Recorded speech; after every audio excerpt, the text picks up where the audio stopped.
it seems to be a lot of like the keto people versus the vegan people. And I'm like, we don't have to disagree.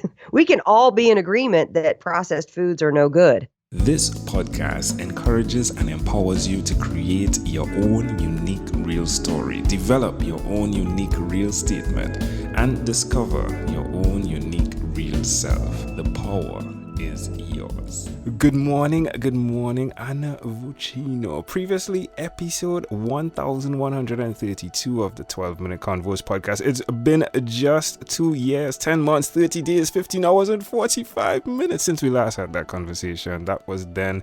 This is now. Anna, how are you doing today? I'm doing wonderfully well, and I'm glad that you have the timeline in order so we can put it all into perspective. It's important, isn't it? I mean, it is. Does it feel that way, though? Does it feel like it's been that long? It doesn't, actually. And I think that's part of getting older, is that time feels like it spirals on itself. Because, you know, when we're little, it feels like it takes forever. You just want to grow up. And then you grow up and you're like, don't do it. Don't do it. I wonder why the gray hairs don't, like, slow down a bit, though. It would be nice if they would, because I'd save a lot of money on dyeing my hair. Oh my, yeah. And even having hair for some of us, right? Losing this is true. Yeah. This is true. You are so funny. Like, yeah. Where did that come from? I mean, just the personality type to show up as who you are. How did that develop? Well, I mean, at least with most comedians that I've met, and I think this is true in my life, there's an aspect of it being a survival mechanism. And being in situations and environments where you need to preserve your identity. And a great way to do that is through humor. So if there's a bunch of kids who don't like you, if you're funny, they'll keep you around, or they'll stop giving you trouble. Yeah, it works, doesn't it? You know, it works. And then it becomes a thing, and then it becomes a sometimes an unhealthy mechanism when you're not dealing with interpersonal relationships well, because you're using humor to deflect. But that's another conversation, isn't it? I thought you were going to say it's being around Vinny Tortorich. He definitely impacted that as well, did he? I have to have a sense of humor to deal with Vinny. No, Vinny's great. He's one of my closest friends, and we started our podcast, 8 years ago now. Wow. Back when podcasts were not, it was a thing. And I'm so glad that we did, and we've helped each other grow over the years. So I'm thrilled we're still doing it. Yeah, Fitness Confidential, amazing content going on there. Yeah. Wow. Now there's a book as well in the mix, right? I have 2 books now. My second book just came out. It's called Eat Happy 2, T-O-O. Get it? Grammatical play on words. Love it. Love it. My first book was Eat Happy. That came out in 2016. And Eat Happy 2 was just more recipes. I was told by my audience over the years, we need more recipes. And since I must be psychotic on some level, because I kept writing new recipes and photographing them. So I was like, okay, I'll make a new cookbook. And I thought, because I did it once, it's going to be so much easier the second time. It wasn't. It turns out. It's a ton of work, isn't it? It's difficult every time you put out a book. This is what I'm learning. However, I'm really glad I did. I'm really proud of it. I did 154 recipes in the last one, and I had to one-up it with, there's over 160 recipes in the second book. They are almost all low carb. The only ones that aren't are, there's a few in the dessert chapter that have some sugar in it. And so, yeah, it's a lifestyle book, that's for sure. And low carb and NSNG or keto, or whatever you want to call it, seems to be having quite a moment, at least in the States these days. Well, here as well. And I'm in the Caribbean. We're on keto right now. Yeah. You are? That's so exciting. Yeah, it is. It's great. What did we have yesterday? It was... I was going to say, what'd you eat? Lasagna made with egg, which was like you do the egg as a base, and so we call them bygones in Trinidad, right? But they're eggplants in other places. Oh my gosh, that's a funny name. I love that. Bygones. Yeah, it's like, let bygones be bygones. And then there was all the cheeses and whatnot. But I played a major part in that. Now, you cook for your husband, right? Very regularly, right? I do. In fact, yesterday I made a brisket in the crock pot, or in the slow cooker with the recipes in Eat Happy 2. I made the brisket. We were experimenting. My assistant was in, and we always, whenever she's in town, we experiment with new recipes. And she is plant-based. So I am always trying to come up with low carb plant-based things for the plant-based people, because a lot of times people decide they're going to give up the meat, and then they don't know where to get their protein and fat, and they wind up eating a lot of grains and sugars. Yeah. And that's me. Bing, bing. That's me, actually. Yeah, and so yesterday we came up with a taco meat that is made from vegetables and not like soy or any substitute, not like a meat substitute. It's made actually from vegetables. It turned out really well, so I got to type that one up and post it. Yeah, please Yeah, tag me on that. we Yeah. made a pureed lentil soup, which basically tastes like a split pea soup, but without any meat in it. So we're trying some different things, but I offset it by making a brisket in the crock pot yesterday. Yeah. Yeah. When you said the brisket, I'm like, oh, it sounds good, but yeah, it's not one of the things I'll have. How does it So feel? Yeah, I'm plant based. you're doing keto with no meat or animal Yeah. products. Yeah. Well, I do the animal products in terms You do of cheese. cheese, yeah, Okay, and got it, got eggs. it. Mostly fish, no Well, that's meat. good. If you do that, you're gonna get all the things. You're gonna be fine. But it is interesting because I want, Vinny and I have been talking because it seems to be a lot of like the keto people versus the vegan people. And I'm like, we don't have to disagree.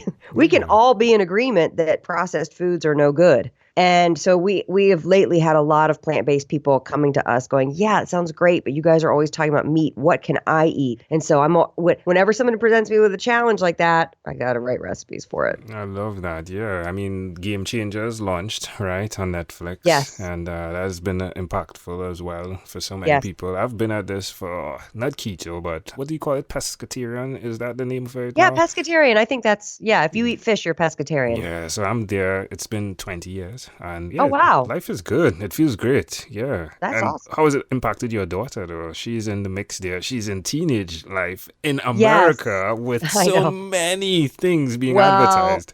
she found out 3 weeks before she left for college a couple years ago that she has Hashimoto's, which is an autoimmune disorder of the thyroid. Mm. And the stage that she's in is she's very thin. Basically, she lost 18 pounds in 1 year. And it was our functional medicine doctor who said, I think something's up with her thyroid. And it's not just that she's young and genetically blessed.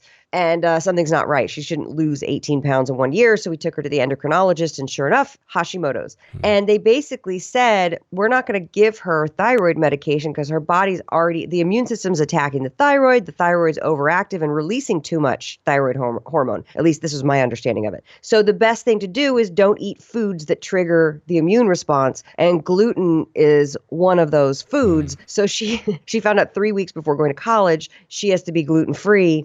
And it's helped her manage things. And it's 2 years later now, she's used to it. But boy, was she upset. Imagine finding out you can't have pizza and beer and all those things that In you the have midst in of that, college. yeah. But I'm also like, it's a blessing. Once you get over the temper tantrum phase, because everybody goes through, I went through it when I was diagnosed with celiac. You go through a temper tantrum phase, and then you start to make peace with it. You go through the stages of grief, and you make peace with it, and then you start to cook for that, and then that becomes your reality, and you'll be fine. Everybody's fine. When you parallel what you just unpacked there in life, is it a principle that's applicable? Going through those emotions to come back up, then it's like going under the water to then resurface.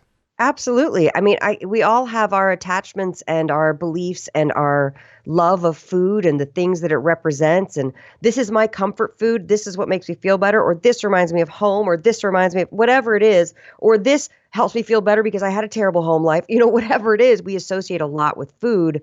And since food is something you have to eat every day, when you find out you can't have a certain food, or for example, maybe you're metabolically challenged and you decide I'm going to go NSNG, no sugars, no grains, and you're going to give up those foods that are typically associated with comfort foods, you have to retrain your brain and you're going to go through an emotional journey. You peel back the paradigms that you've held, which is I can only feel better if I have a pizza, turns into, oh, I physically feel better eating this way. I don't need to have the pizza.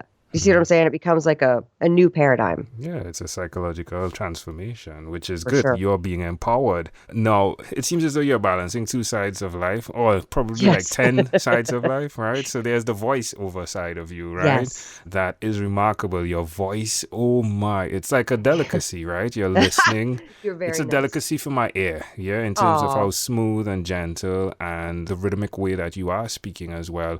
How has that been over the last few years?